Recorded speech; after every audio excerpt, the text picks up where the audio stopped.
નમસ્કાર વિદ્યાર્થી મિત્રો. તો આપણે ચેપ્ટર 14 સ્ટાર્ટ કર્યું હતું ધોરણ 12માં, બરાબર. ગયા લેક્ચરમાં આપણે આટલા ટોપિક જોયા. કયા કયા? તો વાહક, અવાહક, અર્ધવાહક. ત્યારબાદ અર્ધવાહકોના પ્રકાર જોયા. ત્યારબાદ ઉર્જાપટ એટલે કે એનર્જી બેન્ડ જોયું, જેના 3 ભાગ: EC conduction band, EV valence band અને ઈજી બેન્ડ ગેપ, બરાબર. ત્યારબાદ જોયું શુદ્ધ અર્ધવાહક જોયું. શુદ્ધ અર્ધવાહક એટલે શું કે જો કોઈ ધારો કે અર્ધવાહકની ચીપ હોય તો એની અંદર એક જ પ્રકારના પરમાણુ રહેલા છે. અહીંયા મેં આકૃતિમાં કંઈક એસઆઈની ચીપ બતાવી છે, જેમાં દરેકે દરેક કેટલા પરમાણુ છે? એસઆઈ પરમાણુ છે, એક પણ અલગ છે નહીં. તો આવા પ્રકારના અર્ધવાહકને શું કહેવાય? સુવાહક અર્ધવાહક કહેવાય. દરેક સિલિકોન પોતાના કેટલા ઇલેક્ટ્રોન વેલેન્સ ઇલેક્ટ્રોન છે? 4. કેમ? કારણ કે તેની છેલ્લી કક્ષામાં કેટલા ઇલેક્ટ્રોન હોય છે? 4. તો જો આ દરેક સિલિકોનની આજુબાજુ કેટલા ઇલેક્ટ્રોન છે? 4. આ ઇલેક્ટ્રોન એ તેના નજીકના પાડોશી ઇલેક્ટ્રોન સાથે સહસંયોજક બંધ દ્વારા ઇલેક્ટ્રોનની ભાગીદારી કરે છે. અને કયો બંધ બનાવે છે? સહસંયોજક બંધ. તો આ રીતના એ લોકો એકબીજા સાથે જોડાયેલા હોય છે. આમ સિલિકોનનો એક ઇલેક્ટ્રોન તેના નજીકના પાડોશી ઇલેક્ટ્રોન સાથે ઇલેક્ટ્રોનની ભાગીદારી કરી અને સહસંયોજક બંધ બનાવે છે. આમ સિલિકોનની જે રચના છે એ કેવી હોય છે? સમચતુષ્ફલકીય. કઈ હોય છે? સમચતુષ્ફલકીય. તો આ રીતના મેં શુદ્ધ અર્ધવાહકની એક રચના બતાવી દીધી છે, બરાબર.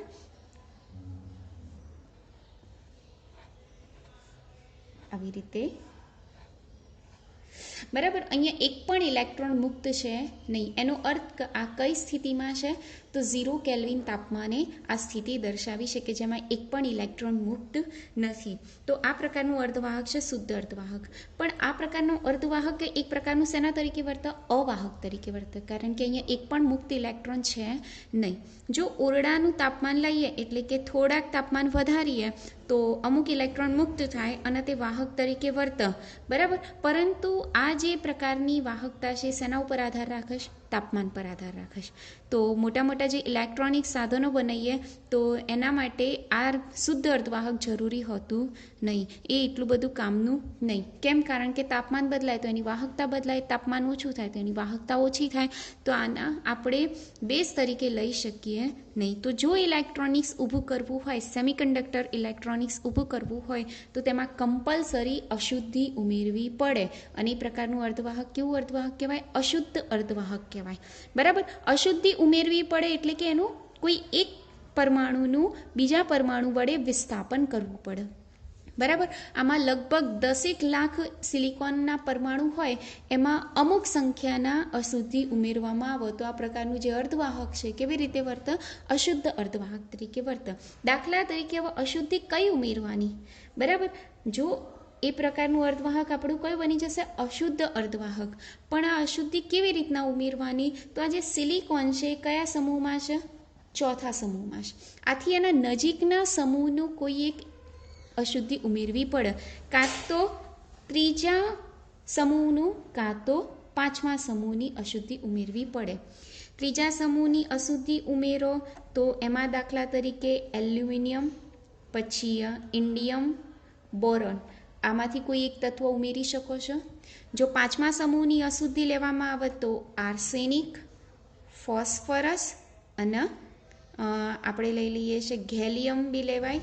આર્સેનિક, ફોસ્ફરસ, એન્ટીમની બી લઈ શકો છો, બરાબર. તો આ રીતના આપણે કોઈ પણ એન્ટીમની એટલે કે આપણે લઈએ છીએ એસબી, બરાબર. તો આ રીતના કાં તો તમે ત્રીજા સમૂહની અશુદ્ધિ ઉમેરો કાં તો તમે પાંચમા સમૂહની અશુદ્ધિ ઉમેરો, બરાબર.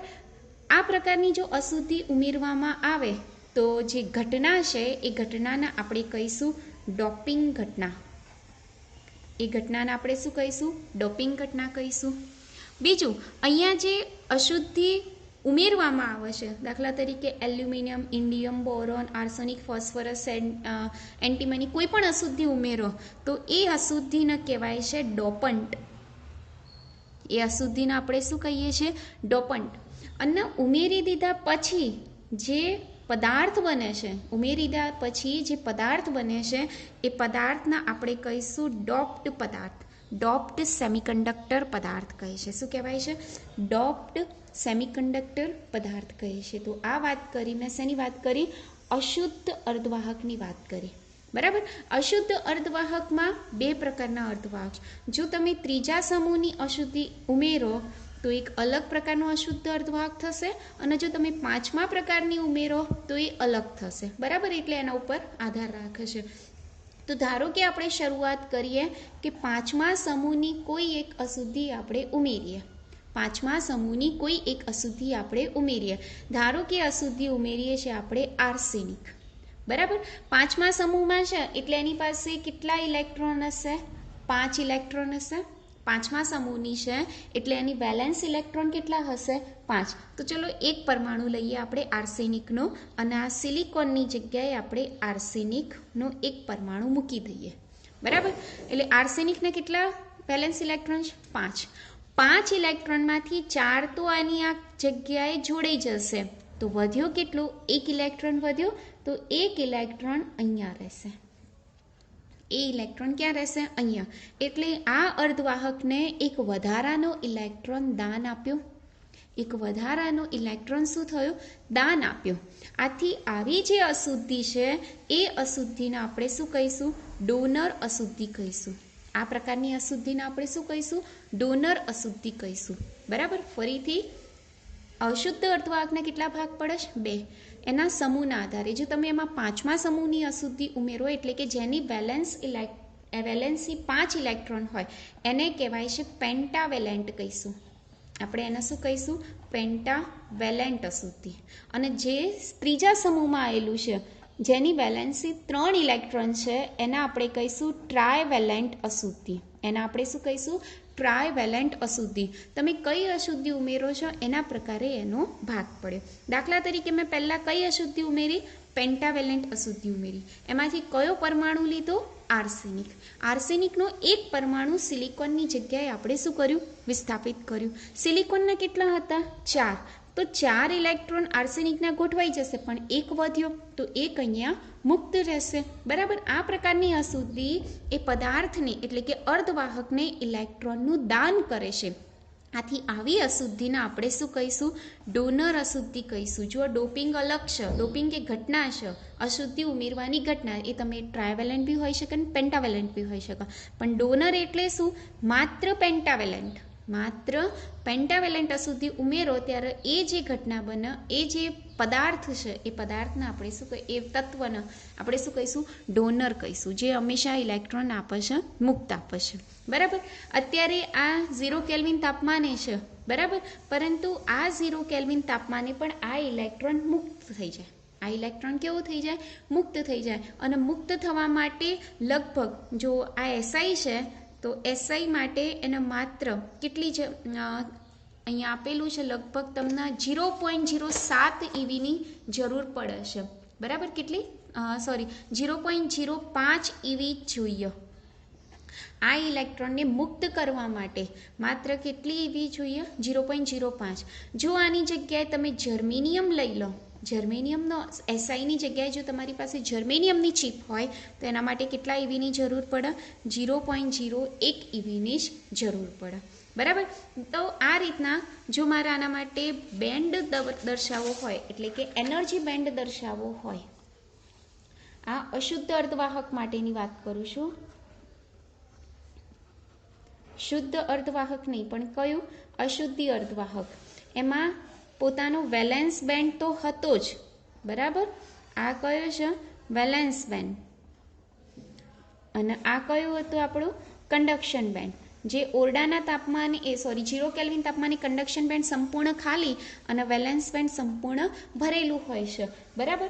હવે અહીંયા એક અશુદ્ધ કહું છું એટલે એક ત્રીજું સ્તર હજી આવશે જે ડોનર પરમાણુનું આવશે. બરાબર. કયું પરમાણુનું આવશે? ડોનર. એ ડોનર પરમાણુનું જે સ્તર છે એ સ્તરને આપણે એના નામ ઉપરથી કયું કહીશું? ઈડી કહીશું. આ જે સ્તર છે ડોટેડ લાઇનથી બતાવ્યું છે એ ઈડી. અને કોની નજીક હોય? કન્ડક્શન બેન્ડની નજીક હોય. અને જેમાં શું રહેલા હોય છે? એક એક મુક્ત ઇલેક્ટ્રોન રહેલા છે. શું રહેલા છે? એક એક મુક્ત ઇલેક્ટ્રોન. કેટલા પરમાણુ ઉમેર્યા છે એના ઉપર આ ઇલેક્ટ્રોન હોય. દાખલા તરીકે અત્યારે આપણે એક જ પરમાણુ ઉમેરેલા છે તો આપણી પાસે એક જ ઇલેક્ટ્રોન હશે. બરાબર. જો આપણે આવા 10 ઉમેરા હોય તો આવા 10 ઇલેક્ટ્રોન અહીંયા બતાવવાના. બરાબર. આ ઈડીમાંથી ઇલેક્ટ્રોનને કન્ડક્શન બેન્ડમાં જવા માટે એટલે કે મુક્ત થવા માટે માત્ર કેટલી જરૂર પડે, કેટલા ઉર્જાની જરૂર પડે છે? તો મેં અત્યારે કીધું સિલિકોન માટે 0.05 EV અને જર્મેનિયમ માટે કેટલું? 0.01 EV. પરંતુ જો વેલેન્સમાંથી આના માટે જવું હોય કન્ડક્શન બેન્ડમાં, વેલેન્સમાંથી કન્ડક્શન બેન્ડમાં જવું હોય તો એના માટે જે એસઆઈ છે એસઆઈ માટે 1.1 EV અને જર્મેનિયમ માટે 0.7 EVની જરૂર પડે. આ ખાસ આટલા માટે ઉર્જા વધારે જ હોય પરંતુ આટલા માટે ઉર્જા કેવી છે? ઓછી છે. બરાબર. હવે જુઓ આકૃતિ સહેજ જુઓ.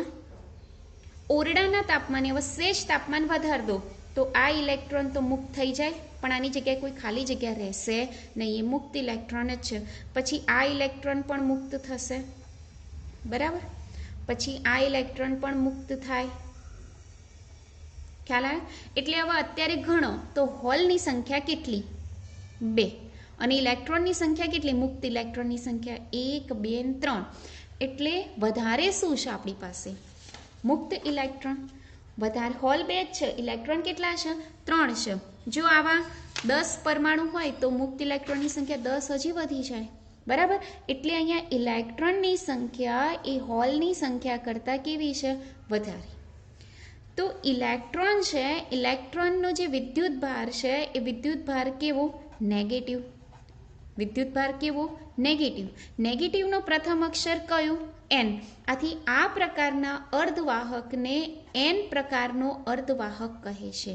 કયો કહે છે? એન પ્રકારનો અર્ધવાહક કહે છે. જેમાં મેજોરિટી ચાર્જ કેરિયર તરીકે ઇલેક્ટ્રોન હોય છે અને માઇનોરિટી ચાર્જ કેરિયર તરીકે હોલ હોય છે. ફરીથી મેજોરિટી ચાર્જ કેરિયર તરીકે શું હોય છે? ઇલેક્ટ્રોન અને માઇનોરિટી ચાર્જ કેરિયર તરીકે હોલ હોય છે. તો આ વાત કરી એન પ્રકારનો અર્ધવાહક. જે કોના લીધે મળે છે? તો શુદ્ધ અર્ધવાહકની અંદર પેન્ટાવેલેન્ટ અશુદ્ધિ ઉમેરવાથી એન પ્રકારનો અર્ધવાહક મળે છે. તો તમે સમજી ગયા કે બીજો પ્રકાર કયો હશે? તો બીજા પ્રકાર કોના આધારે હશે? તો ટ્રાયવેલેન્ટના આધારે હશે. કે જો શુદ્ધ અર્ધવાહકમાં ટ્રાયવેલેન્ટ અશુદ્ધિ ઉમેરવામાં આવે તો કયો અર્ધવાહક જે થશે? તો આપણે હવે જોઈએ. જો આગળ આપણે વાત કરવાની છે કે જો કોઈ શુદ્ધ અર્ધવાહકની અંદર આપણે કઈ અશુદ્ધિ ઉમેરીએ? ટ્રાયવેલેન્ટ અશુદ્ધિ ઉમેરીએ. કઈ અશુદ્ધિ ઉમેરીએ? ટ્રાયવેલેન્ટ. જેની વેલેન્સી કેટલી હોય? +3 હોય. એના ઉદાહરણ કયા કયા છે? તો એક તો કીધું એલ્યુમિનિયમ, એની વેલેન્સી +3. પછી કીધું એન્ટીમની, જેની વેલેન્સી પણ +3. અને ત્રીજું આપણે કયું કીધું? તો ઇન્ડિયમ, જેની વેલેન્સી પણ કેટલી છે? +3 છે. આમાંથી કોઈ પણ તત્વ તમે લઈ શકો છો. ધારો કે આપણે એલ્યુમિનિયમની અશુદ્ધિ લઈએ. બરાબર. હવે એલ્યુમિનિયમની અશુદ્ધિ આ જુઓ, દરેક બંધમાં દરેક સિલિકોને પોતાની ઇલેક્ટ્રોનની ભાગીદારી આવી રીતના દર્શાવેલી છે. બરાબર. કે જે અત્યારે 0 કેલ્વિન તાપમાને છે એટલે એક પણ ઇલેક્ટ્રોન મુક્ત હોતા નથી. એટલે અત્યારે શેના તરીકે વર્તે? અવાહક તરીકે વર્તે. હવે આ શુદ્ધ અર્ધવાહકમાં કોઈ એક સિલિકોનની જગ્યાએ જો હું એક અશુદ્ધિ પરમાણુ નાખી દઉં એલ્યુમિનિયમ, તો એલ્યુમિનિયમ પાસે કેટલા ઇલેક્ટ્રોન? 3. તો 3 તો અહીંયા જોડાઈ ગયા. બરાબર. જેવો સિલિકોન જાય પોતાના 4 ઇલેક્ટ્રોન લઈને જાય ને એલ્યુમિનિયમ આવે તો એના 3 ઇલેક્ટ્રોન લઈને આવે તો 3 જગ્યાએ રહી ગયું. પણ એક જગ્યા કેવી થઈ ગઈ? ખાલી થઈ ગઈ. એક જગ્યા કેવી થઈ ગઈ? ખાલી થઈ ગઈ. બરાબર. હવે શું થશે કે જેવું તમે તાપમાન વધારો તો આ ઇલેક્ટ્રોન ગતિ કરી અને સીધું ક્યાં આવી જશે? અહીંયા આવી જશે. એટલે અહીંયા પોતાની જગ્યાએ શું થઈ જશે? ખાલી થઈ જશે. બરાબર. એવી રીતના આ ઇલેક્ટ્રોન ગતિ કરીને આ બાજુમાં આવો. બરાબર. એટલે અહીંયા પોતાની જગ્યા શું થશે? ખાલી કરશે. એવી જ રીતના આ ઇલેક્ટ્રોન અહીંયા આવે એટલે આ પોતાની જગ્યા ખાલી કરશે. એટલે હવે જુઓ તમે હોલની સંખ્યા કેટલી છે? તો 1, 2, 3, 4. બરાબર. ચલો આ અહીંયા ભરાઈ ગયો તો 3 રહ્યા. 1, 2 અને 3. તો મુક્ત ઇલેક્ટ્રોનની સંખ્યા કેટલી રહી? 1 અને 2. એનો અર્થ શું થયો? કે અહીંયા હોલની સંખ્યા કેવી છે? વધારે. ઇલેક્ટ્રોનની સંખ્યા કેવી છે? ઓછી. હોલની સંખ્યા કેવી છે? વધારે. ઇલેક્ટ્રોનની સંખ્યા કેવી છે? ઓછી. તો એનો મતલબ મેજોરિટી ચાર્જ કેરિયર તરીકે અહીંયા શું છે? મેજોરિટી ચાર્જ કેરિયર તરીકે અહીંયા શું છે? હોલ. શું છે? હોલ. હોલ એ શેના તરીકે વર્તે છે? ધન વિદ્યુત ભાર તરીકે વર્તે છે. શેના તરીકે વર્તે છે? ધન વિદ્યુત ભાર. ધનના આપણે ઇંગ્લિશમાં શું કહીએ છીએ? પોઝિટિવ. ધનના આપણે ઇંગ્લિશમાં શું કહીએ છીએ? પોઝિટિવ. તો પોઝિટિવનો પ્રથમ અક્ષર કયો છે? પી. આથી આ પ્રકારનું જે અર્ધવાહક છે એને આપણે કયો કહીશું? પી પ્રકારનો અર્ધવાહક. એને આપણે શું કહીશું? પી પ્રકારનો અર્ધવાહક કહીશું. અહીંયા જો એલ્યુમિનિયમ જેવો આવ્યો તો પોતાની જગ્યા એક કેવી રાખી? ખાલી. પોતાની જગ્યા કેવી રાખી? એક ખાલી. જે ઇલેક્ટ્રોન શોષવાની એટલે કે લેવાની વૃત્તિ ધરાવે છે એ ઇલેક્ટ્રોન શું છે? લેવાની વૃત્તિ ધરાવે છે. આથી આ પ્રકારનું જે અર્ધવાહક છે એને કહેવાય છે એક્સેપ્ટર. એક્સેપ્ટર પદાર્થ. એક્સેપ્ટર પરમાણુ કહેવાય છે. આ પ્રકારના પરમાણુને આપણે કયો પરમાણુ કહીશું? એક્સેપ્ટર પરમાણુ, કે જે હંમેશા ઇલેક્ટ્રોન ગ્રહણ કરવાની વૃત્તિ ધરાવે છે, ઇલેક્ટ્રોન લેવાની વૃત્તિ ધરાવે છે. આથી આનું જે ઉર્જા સ્તર છે એના આપણે શેના વડે બતાવીશું? એ વડે બતાવીશું. શેના વડે બતાવીશું? એ વડે બતાવીશું. અને જો એના માટે મારો ઉર્જા સ્તર એટલે કે ઉર્જા બેન્ડ બતાવવું હોય તો ખ્યાલ છે દરેકને કે આપણે વેલેન્સ બેન્ડ તો શેના વડે બતાવીએ છીએ? વેલેન્સ બેન્ડ EV વડે બતાવીએ છીએ, જેની અંદર આ પ્રકારના ઇલેક્ટ્રોન રહેલા હોય છે. જેટલા પરમાણુ હોય એટલા ઇલેક્ટ્રોન છે. અત્યારે મારી પાસે 5 પરમાણુ હોય તો હું 5 પરમાણુ 5 ઇલેક્ટ્રોન બતાવું દરેક સ્તરમાં. એવી રીતના બીજો સ્તર કયો? કન્ડક્શન બેન્ડ, જેના આપણે શું કહીએ છીએ? EC. આ શુદ્ધ અર્ધવાહકમાં તો હોય પણ આની અંદર એક અશુદ્ધિ ઉમેરેલી છે. કઈ? એલ્યુમિનિયમ. એલ્યુમિનિયમની વેલેન્સી કેટલી? +3. કઈ કહેવાય છે? અને ટ્રાયવેલેન્ટ. હવે એ ઇલેક્ટ્રોન ગ્રહણ કરવાની વૃત્તિ ધરાવે છે એટલે એને આપણે કહીએ છીએ એસેપ્ટર. અને એસેપ્ટરનું જે સ્તર છે એ હંમેશા ક્યાં આવશે? વેલેન્સ બેન્ડની નજીક. જે શું દર્શાવે છે? તો હોલની સંખ્યા ધરાવે છે. તે શું ધરાવે છે? હોલની સંખ્યા ધરાવે છે. હવે ધારો કે આ ઇલેક્ટ્રોન અહીંયા આવી ગયો ઓરડાના તાપમાને, તો અહીંયા પોતાના સ્થાને શું ધરાવશે? હોલ ધરાવશે. એવી રીતના આ ઇલેક્ટ્રોન અહીંયા જતો રહે તો પોતાની સ્થાને શું ધરાવે છે? હોલ ધરાવશે. એટલે હવે તમે ગણો તો મુક્ત ઇલેક્ટ્રોન કેટલા? 1 અને 2. જ્યારે હોલની સંખ્યા કેટલી? 1 2 3 4 5 6 7 8. ખ્યાલ આવ્યો? 8 હોલની સંખ્યા છે. એનો મતલબ અહીંયા હોલની સંખ્યા વધારે, ઇલેક્ટ્રોનની સંખ્યા ઓછી. હોલ એક પ્રકારનો ધન વિદ્યુત ભાર. ધનને ઇંગ્લિશમાં કહીએ છીએ પોઝિટિવ. આથી પોઝિટિવનો પ્રથમ અક્ષર. આથી આ પ્રકારના અર્ધવાહકને આપણે શું કહીશું? પી પ્રકારનો અર્ધવાહક. તો આમ આજે આપણે જોયું N પ્રકારનો અર્ધવાહક અને P પ્રકારનો અર્ધવાહક. બરાબર. જે બંને એક પ્રકારના શું કહેવાય? અશુદ્ધ અર્ધવાહક છે. એની રચના જોઈએ આપણે, એનો ડાયાગ્રામ જોયો, એનો એનર્જી બેન્ડ જોયો. બરાબર. અને તો બી લખાણ હું તમને સેન્ડ કરી દઈશ. બરાબર. એ તમને વોટ્સઅપ ગ્રુપમાં, એટલે તમે વ્યવસ્થિત લખી કાઢો. તો અત્યાર સુધી આપણે આ ચેપ્ટરમાં શું જોયું? તો સૌ પ્રથમ વાહક, અવાહક અને અર્ધવાહક. ત્યારબાદ અર્ધવાહકના 3 પ્રકારો જોયા. કયા? 2 પ્રકારો જોયા. પ્રાથમિક એટલે તાત્વિક અર્ધવાહક અને મિશ્ર અર્ધવાહક. તાત્વિકની અંદર સિલિકોન અને જર્મેનિયમ, જ્યારે મિશ્રની અંદર પાછા 3 ભાગ પડ્યા. કયા? કાર્બનિક, અકાર્બનિક અને પોલિમર કાર્બનિક. કાર્બનિકના બી હવે પાછા આપણે ભાગ પડ્યા, એટલે કે ઉદાહરણ આપે 3 ત્યારબાદ આપણે જોયું ઉર્જા પટની વાત કરી. કયા ઉર્જા પટ છે? તો valence band, conduction band, forbidden gap. Valence band EV, conduction band EC અને ફોરબિડન ગેપ એટલે EG. બરાબર. અર્ધવાહક માટે આ EGનું મૂલ્ય 3 EV કરતાં કેવું હોય? ઓછું. વાહક માટે EGનું મૂલ્ય 0 હોય અને અવાહક માટે EGનું મૂલ્ય કેટલું હોય? 3 EV કરતાં વધારે. અવાહકમાં આપણે સમાવેશ કરી શકીએ હીરો. હીરા માટે EGનું મૂલ્ય 5.4 EV છે, જે 3 EV કરતાં કેવું છે? વધારે છે. બરાબર. તો એ વાત કરીએ આપણે. ત્યારબાદ સિલિકોન માટે ઉદાહરણ આપ્યું. સિલિકોનનો ઇલેક્ટ્રોન રચના જોઈ. 1s2 2s2 2p6 3s2 3p2. બરાબર. છેલ્લી કક્ષામાં કેટલા હોવા જોઈએ? 8. પણ છે કેટલા? 4. એટલે 4 ખાલી, 4 ભરાયેલા. આ ખાલી છે એને આપણે કન્ડક્શન બેન્ડ કહીશું અને જે 4 ભરાયેલા છે એને આપણે કહીશું વેલેન્સ બેન્ડ. વેલેન્સ બેન્ડ અને કન્ડક્શન બેન્ડની વચ્ચેનો જે વિસ્તાર જ્યાં કોઈ પણ પ્રકારના ઉર્જા સ્તરો છે નહીં, એના આપણે કહીશું બેન્ડ ગેપ, EG. એ જોયું. ત્યારબાદ આપણે શુદ્ધ અર્ધવાહક જોયું. શુદ્ધ અર્ધવાહકમાં એક જ પ્રકારના પરમાણુઓ રહેલા હોય છે અને ચીપ બનાવેલી હોય છે. ત્યારબાદ આપણે જોયું અશુદ્ધ અર્ધવાહક. અશુદ્ધ અર્ધવાહકમાં અશુદ્ધિ ઉમેરવાની જે ઘટના છે એને આપણે કહીશું ડોપિંગ. જે અશુદ્ધિ ઉમેરીએ છીએ એને આપણે કહીશું ડોપન્ટ. અને જે અશુદ્ધિ ઉમેર્યા પછી જે પદાર્થ ઉત્પન્ન થાય છે એને આપણે કહીશું ડોપ્ડ સેમિકન્ડક્ટર. અને એમાં બી પાછા બે પ્રકારનો ભાગ પાડ્યા, એન પ્રકારનું અર્ધવાહક અને પી પ્રકારનું અર્ધવાહક. જો શુદ્ધ અર્ધવાહકમાં પેન્ટાવેલેન્ટ અશુદ્ધિ ઉમેરવામાં આવે તો એને એન પ્રકારનું અર્ધવાહક કહેવાય. અને જો શુદ્ધ અર્ધવાહકમાં ટ્રાયવેલેન્ટ અશુદ્ધિ ઉમેરવામાં આવે તો એને પી પ્રકારનો અર્ધવાહક કહેવાય. તો આજના લેક્ચર પૂરતું આપણે આટલું રાખીશું. બીજું આપણે આગળનું નેક્સ્ટ લેક્ચરમાં જોઈશું. Thank you.